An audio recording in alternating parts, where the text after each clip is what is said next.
जी नमस्कार दोस्तों। आज हम लोग अपने थर्ड वीडियो में आ चुके हैं। Third lecture. पिछले लेक्चर में हम लोगों ने 4 स्टेजेस ऑफ पियाजेस थ्योरी हम लोगों ने पढ़े थे। कॉग्निटिव डेवलपमेंट होने के जो फोर स्टेजेस थे उसके बारे में हम लोगों ने पढ़ा। तो थर्ड लेक्चर अब हम लोग पढ़ेंगे। अब इसमें जो लेक्चर है वो socio cultural theory of learning and development Vygotsky के द्वारा दिया गया था, जो कि एक मूलतः एक रशियन साइंटिस्ट या साइकोलॉजिस्ट आप कहेंगे, साइकोलॉजिस्ट थे जिन्होंने ये थ्योरी तो दी थी, लेकिन इनके मरणोपरांत, मरने के बाद ही इस थ्योरी को लोगों ने माना और उसको एक स्वीकृति मिली।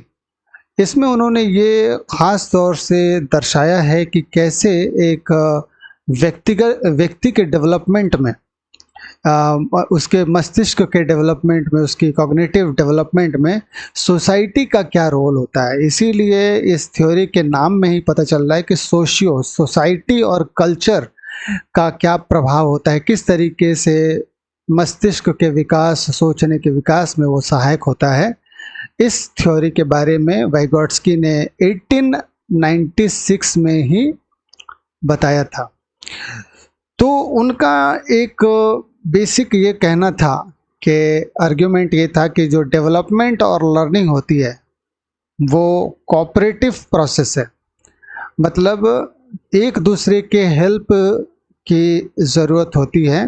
वो प्रोसेस है बिटवीन किसके बीच? Between child and more knowledgeable person of a society. तो एक सोसाइटी में बहुत सारे लोग होते हैं, कुछ बुद्धिजीवी होते हैं, बहुत पढ़े लिखे होते हैं, तो उनसे जो नॉलेज का जो फ्लो है चाइल्ड की तरफ, चाइल्ड को या तो वो सिखाते हैं, बिठा के सिखाते हैं, या चाइल्ड उनको देख कर सीखता है। ये बताते हैं कि ये कोऑपरेटिव प्रोसेस है, जिससे कि किसी भी व्यक्ति या किसी भी बच्चे के बौद्धिक विकास में ये सहायक होता है और सोसाइटी का उसमें बहुत बड़ा योगदान होता है, उसके कॉग्निटिव डेवलपमेंट में सोसाइटी कंट्रीब्यूशन। अब उन्होंने जो ये बात कही थी, इस बात का के वजह से उनको सोशल कंस्ट्रक्टिविस्ट भी कहा जाता है। सोशल कंस्ट्रक्टिविस्ट, बच्चा स्वयं अपने ज्ञान का निर्माण भी करता है और जो सोसाइटी में जो लोग होते हैं, जो बहुत ही नॉलेजेबल लोग होते हैं, उनसे भी वो ज्ञान प्राप्त करता है और इस तरीके से सोसाइटी का कंट्रीब्यूशन होता है उसके कॉग्निटिव डेवलपमेंट में। इसीलिए सोशल कंस्ट्रक्टिविस्ट किसको? लेव वाइगोट्स्की को भी कहा जाता है। ठीक है। इसमें उन्होंने कहा है कि जो नॉलेजेबल पर्सन्स कौन कौन हो सकते हैं। तो नॉलेजेबल पर्सन्स एक तो घर से ही आरंभ करते हैं, पेरेंट्स हैं, उसके बाद पीयर्स हैं, उनके सीनियर्स हो सकते हैं या बच्चे के दोस्त हो सकते हैं, और अदर मेंबर्स भी होते हैं। सोसाइटी में इतने सारे लोग होते हैं जो उसके कॉग्निटिव डेवलपमेंट में क्या करते हैं? हेल्प करते हैं। तो ये जो कॉग्निटिव डेवलपमेंट है, एक मिनट, ये जो कॉग्निटिव डेवलपमेंट है वो इंटरैक्शंस के द्वारा होता है। ठीक है ना? हैपेंस थ्रू, कैसे होगा? वो इंटरैक्शंस के द्वारा होगा। इंटरैक्शंस का अर्थ है मेल मिलाप, बातचीत, लेन देन। ठीक है ना? तो इंटरैक्शंस के द्वारा ही यहाँ जो नॉलेजेबल पर्सन से चाइल्ड को जो नॉलेज मिलती है, जो डेवलपमेंट होती है, वो होता है। ठीक है। तो यहाँ पर ये जो इंटरैक्शंस होता है उसके टूल्स क्या क्या हैं? टूल्स जो कि इस नॉलेज के ट्रांसफ़र को हेल्प करता है, from more knowledgeable person to a child. तो टूल्स क्या होता है? टूल्स ऑफ इंटरैक्शन भी हम लोग यहाँ पे लिख सकते हैं। ठीक है। तो सबसे पहला जो टूल्स होता है वो होता है रियल टूल्स। ठीक है। और जो दूसरा जो टूल्स होता है वो होता है साइकोलॉजिकल टूल्स। तो जो रियल टूल्स है और जो साइकोलॉजिकल टूल्स है, ये हेल्प करवाते हैं वो नॉलेजेबल पर्सन से चाइल्ड की तरफ जो नॉलेज फ्लो करता है उसको हेल्प करवाने में सहायक होते हैं। तो रियल टूल्स का मतलब है जैसे for example computer, for example books, ठीक है। ये सब क्या है, रियल चीज़ें हैं, मटेरियलिस्टिक चीज़ें हैं, है ना, कॉन्क्रीट ऑब्जेक्ट्स हैं जो उसके आसपास होती हैं, उससे भी उसको पढ़कर या उसका इस्तेमाल कर कर वो नॉलेज को हासिल करता है, ठीक है। और साइकोलॉजिकल टूल्स क्या है, साइकोलॉजिकल टूल्स होते हैं लैंग्वेज और साइन, ठीक है ना, संकेत, किसी भी प्रकार का जो संकेत है उसका वो प्रयोग करता है वो सीखने के लिए। और क्या हो सकता है, सिंबल्स। तो इन सभी का जो प्रयोग करके ही इंटरैक्शंस वो स्थापित करता है between knowledgeable person and a child, ठीक है।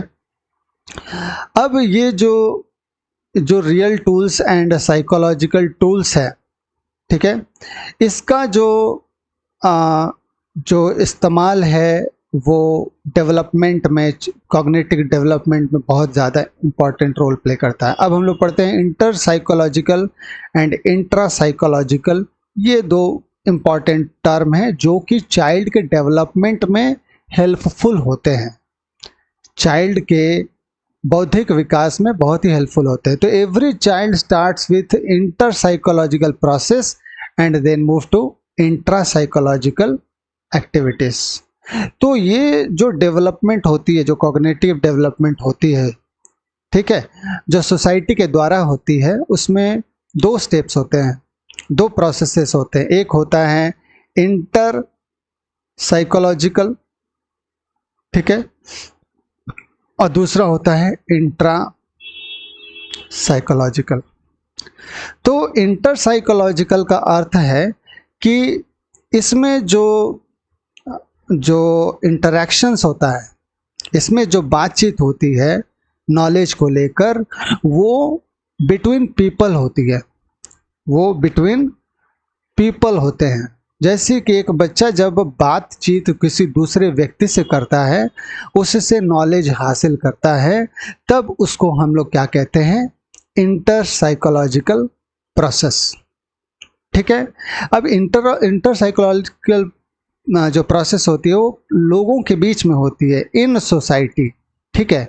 जैसे वो अपने पिताजी से बात कर सकता है, जैसे अपने वो बंधुओं से बात कर सकता है, स्कूल में किसी फ्रेंड से बात कर सकता है। तो इसको हम लोग कहते हैं इंटर साइकोलॉजिकल एक्टिविटी, जो कि उसको उसके सोशियो कल्चरल को डेवलप करने में हेल्प करता है, ठीक है। दूसरी तरफ इंट्रा साइकोलॉजिकल इंटरैक्शंस क्या होता है, जब वो इंटरैक्ट्स विथ वन सेल्फ, अपने आप से जब वो इंटरैक्ट करता है, अपने आप से जब वो पूछता है, जब अपने आप से वो बातचीत करता है, उसी को इंट्रा साइकोलॉजिकल एक्टिविटी कहते हैं। तो शुरुआत होती है इंटर साइकोलॉजिकल एक्टिविटी से और वो जाके पहुंचता है इंट्रा साइकोलॉजिकल एक्टिविटी से। इसीलिए आप बच्चों को देखेंगे, जो बहुत छोटे बच्चे होते हैं वो अपने पेरेंट्स से सबसे ज़्यादा सवाल वगैरह पूछते हैं, अपने आप से नहीं पूछते हैं। लेकिन अब आप अपने आप को देखिए, जो आप बहुत बड़े हो चुके हैं, 11 साल से प्लस हो चुके हैं, तो अब आपको कुछ भी जानना होता है तो अपने आप से पूछते हैं कि ये डिसीजन मुझे लेना चाहिए कि नहीं लेना चाहिए।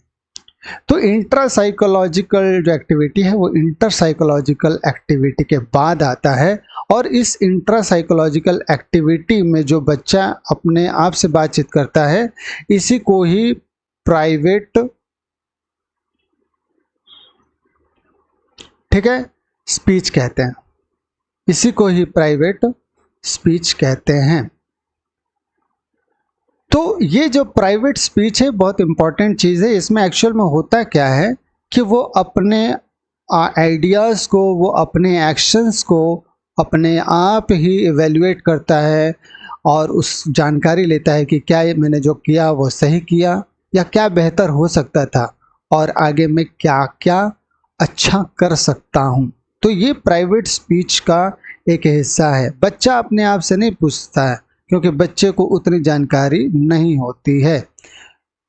तो आपने ये समझा कि इंटरसाइकोलॉजिकल इंट्रासाइकोलॉजिकल में अंतर क्या है। जोन ऑफ प्रॉक्सिमल डेवलपमेंट, ये बहुत ही इंपॉर्टेंट कॉन्सेप्ट है, ठीक है ना, ये बहुत ही इंपॉर्टेंट कॉन्सेप्ट है साहब।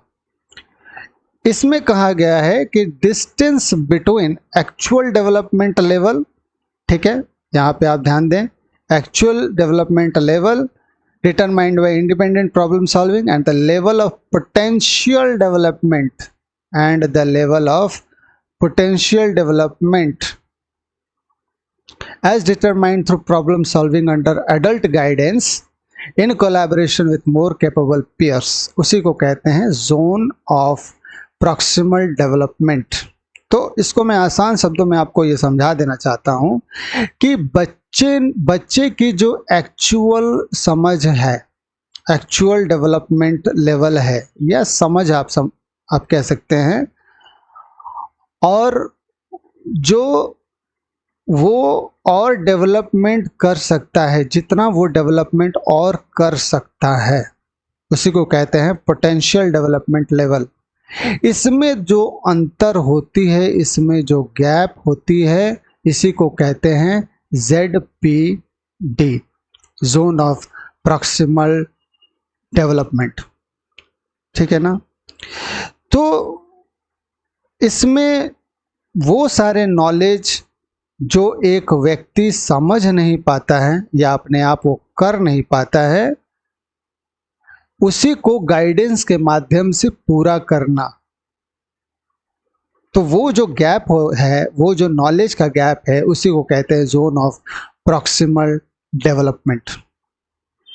तो आपको और सही से समझाया जाए तो ये एक फेज है, ये एक फेज है ऑफ डेवलपमेंट। ये एक डेवलपमेंट का फेज है जहाँ पर वो चाइल्ड को ऐसे टास्क दिए जाते हैं जिससे कि, या उसको ऐसे हेल्प दिए जाते हैं, जो चीज़ वो नहीं जानता है उसको वो जानने लगता है, उसको जानने में आसानी होती है। तो ये फेज ऑफ डेवलपमेंट है जहाँ पे चाइल्ड कैन मास्टर, ठीक है, child can master the task if help is provided. तो ZPD में जो भी टास्क वो नहीं जानता है, जो गैप उसके नॉलेज में है, उसी को ही इस डेवलपमेंटल फेज में सिखाया जाता है और वो बड़ी आसानी से सीख सकता है अगर उसको हेल्प किया जाए तो, ठीक है। तो ये जो हेल्प है वो किस तरीके से किया जाता है? ये जो हेल्प है वो दो तरीके से किया जाता है, 2 वेज, ठीक है। एक तो है स्कैफोल्डिंग और दूसरा है असिस्टेड लर्निंग। तो हम लोग स्कैफोल्डिंग देखते हैं। तो स्कैफोल्डिंग का मतलब क्या है? तो स्कैफोल्डिंग आप ये समझें कि अगर कोई चीज़ जो कि जोन ऑफ प्रॉक्सिमल डेवलपमेंट में पता चली है कि बच्चे की ये कमी है इस पर्टिकुलर टास्क को, सपोज कोई पर्टिकुलर टास्क है जिसमें बच्चा कमज़ोर है या उसकी डेवलपमेंट हुई नहीं है, तो उसको एक सपोर्ट देकर उससे वो टास्क क्या करवाई जाती है, अचीव करवाई जाती है। इसी को ही स्कैफोल्डिंग कहते हैं, ठीक है। तो स्कैफोल्डिंग जो शब्द है उसमें वो सारे एलिमेंट्स होते हैं, वो सारे जो तत्व होते हैं जिनको बच्चा सीखता है और अपने उस नॉलेज गैप को भरता है, उस नॉलेज गैप को पूरा करता है, ठीक है। स्कैफोल्डिंग का एग्जाम्पल क्या क्या हो सकता है, कैसा हेल्प दिया जा सकता है उसको? तो उसको हम लोग क्लू दे सकते हैं, ठीक है, रिमाइंडर दे सकते हैं, ठीक है ना। अगर कुछ हम लोगों ने पूछा है, कोई सवाल पूछा है या एग्जाम में दिया है, तो उसके लिए हम क्लू दे देते हैं, हिंट दे देते हैं, ये भी एक स्कैफोल्डिंग का मेथड है। अगर कोई कॉम्प्लेक्स स्टेप है ना, कुछ भारी भरकम स्टेप है, तो उस स्टेप को ब्रेक कर देते हैं, छोटे छोटे हिस्सों में करके उसको बताते हैं, या कोई एग्जाम्पल दे दिया, प्रोवाइडिंग एन एग्जाम्पल, तो ये भी क्या है, स्कैफोल्डिंग में ही आता है, प्रोवाइडिंग एन एग्जाम्पल। तो इससे क्या होता है, बच्चे को हेल्प मिल जाती है और वो जो ZPD एरिया में होता है वो उससे बाहर निकल जाता है। ठीक है, वो उससे क्या होता है, बाहर निकल जाता है। तो ये जो स्कैफोल्डिंग, जब जब बच्चे ZPD एरिया से बाहर निकल जाते हैं और वो नॉलेज गैप फुलफिल हो जाती है, तो स्कैफोल्डिंग हम लोग रिमूव कर देते हैं। ठीक है, स्कैफोल्डिंग को क्या कर सकते हैं हम लोग, रिमूव कर सकते हैं, is removed if ZPD is achieved. ठीक है, अब हम लोग देखते हैं यहाँ पे ये एक एक्स्ट्रा रह गया था, असिस्टेड लर्निंग। तो ZPD को जो मैंने हेल्प करने के लिए, उस नॉलेज गैप को फुलफिल करने के लिए, वाइगोट्स्की ने असिस्टेड लर्निंग के बारे में बोला है कि assisted learning takes place when we provide strategic help at the beginning of the work. किसी भी काम को करने से पहले जो कोई स्ट्रैटेजिक हेल्प देते हैं, ऐसा हेल्प जो उसके काम आ जाए, and slowly remove that help as learner gains independence. तो असिस्टेड लर्निंग और स्कैफोल्डिंग में बहुत ज़्यादा कोई अंतर नहीं है। स्कैफोल्डिंग जब आप कोई टास्क देते हैं उसी समय स्कैफोल्डिंग की जाती है, उसी समय उसको क्लू वगैरह दी जाती है, और असिस्टेड लर्निंग उस वर्क को बच्चा स्टार्ट करने से पहले, beginning of the work, beginning में ही उसको असिस्टेड लर्निंग दी जाती है।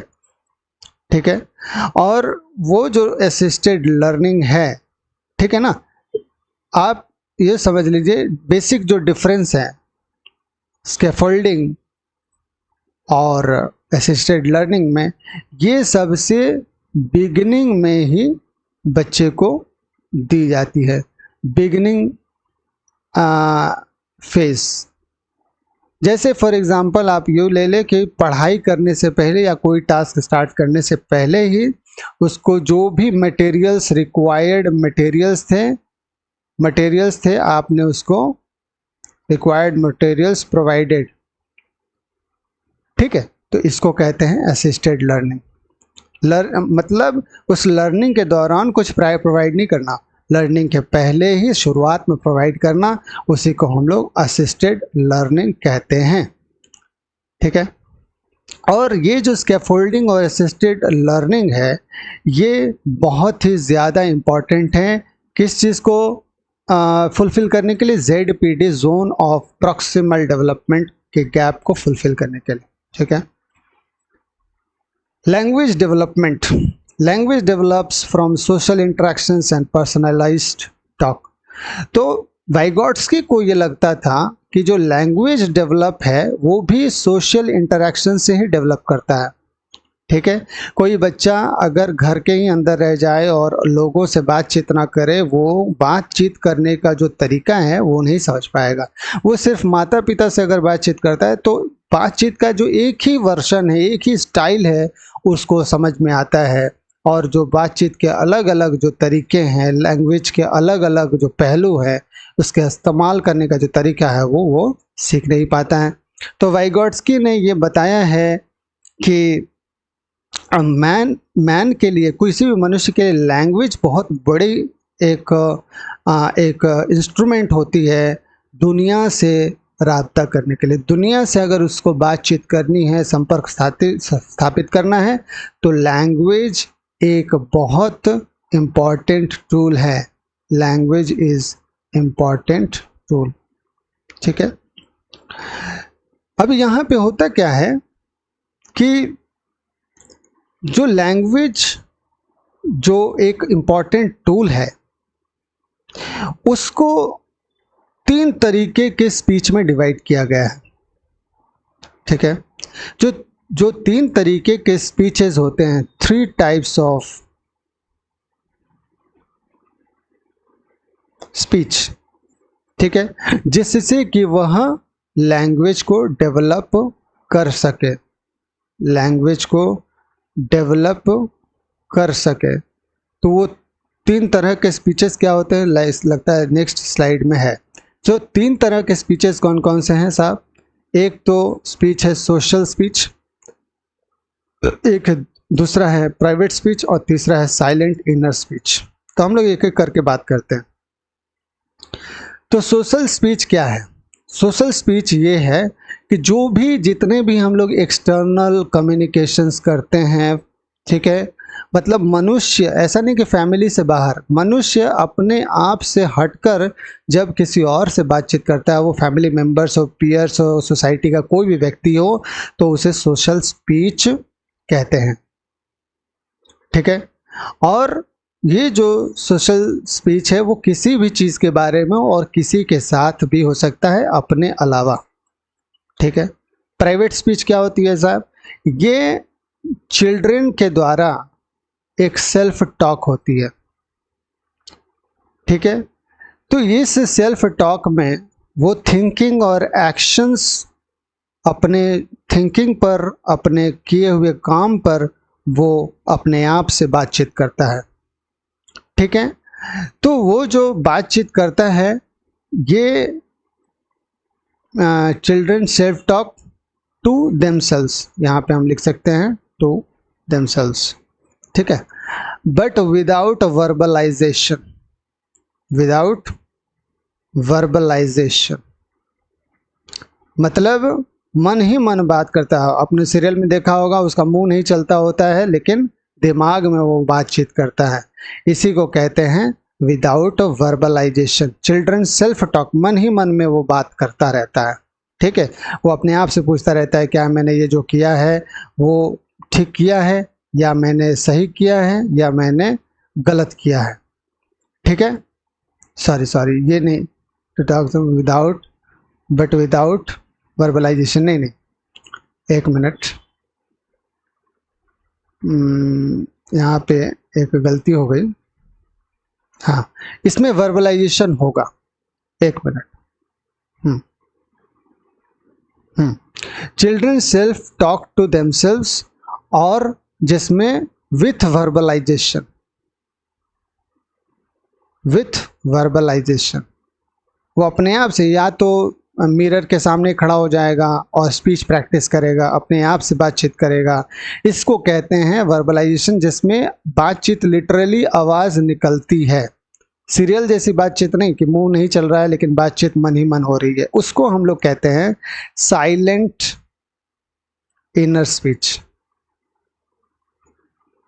साइलेंट इनर स्पीच क्या है? इसमें खुद से तो बातचीत होती है, ठीक है, और विदाउट वर्बलाइजेशंस, लेकिन कोई आवाज़ नहीं निकलती है, अपने आप से बातचीत करते हैं, ठीक है ना, लेकिन उसमें कोई भी किसी भी प्रकार का कोई आवाज़ नहीं निकलता है। एक मिनट, थोड़ा मैं इसको काट देता हूँ।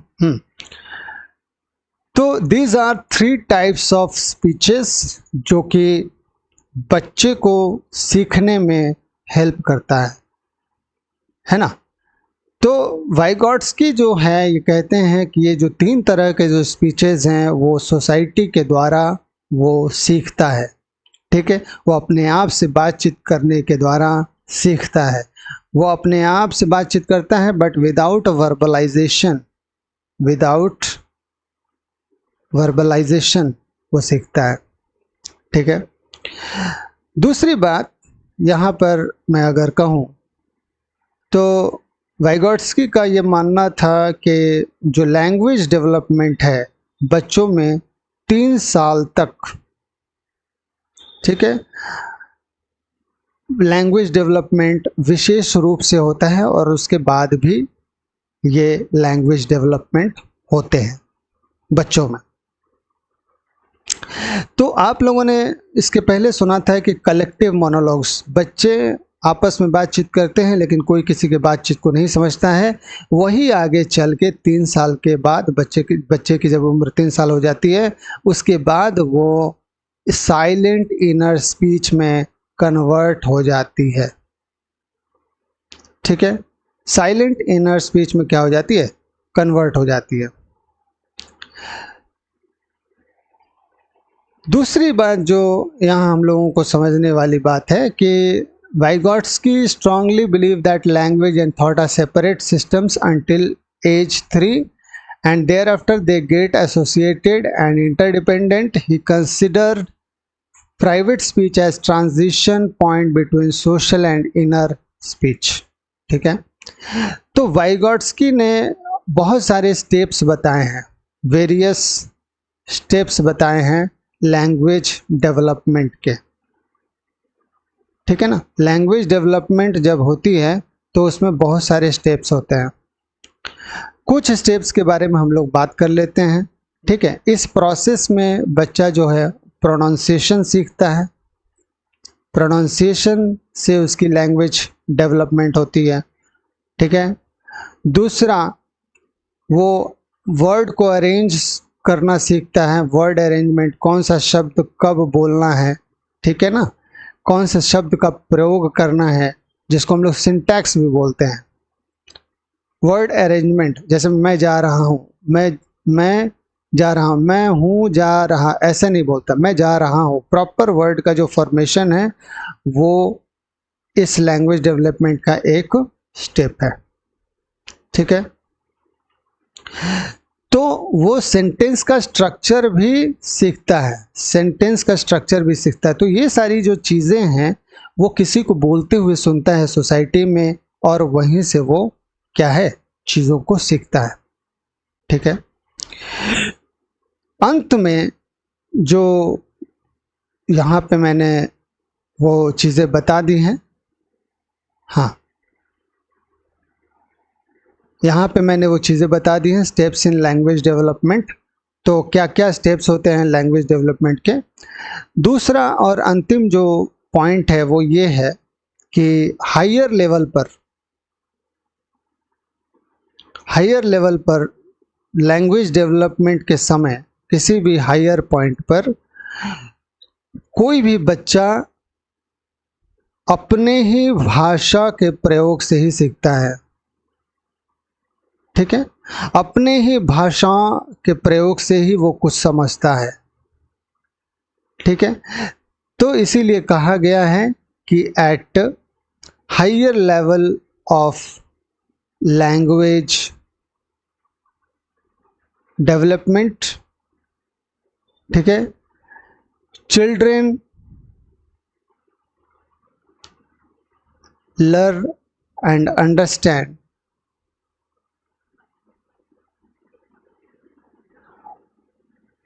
one's own use of language।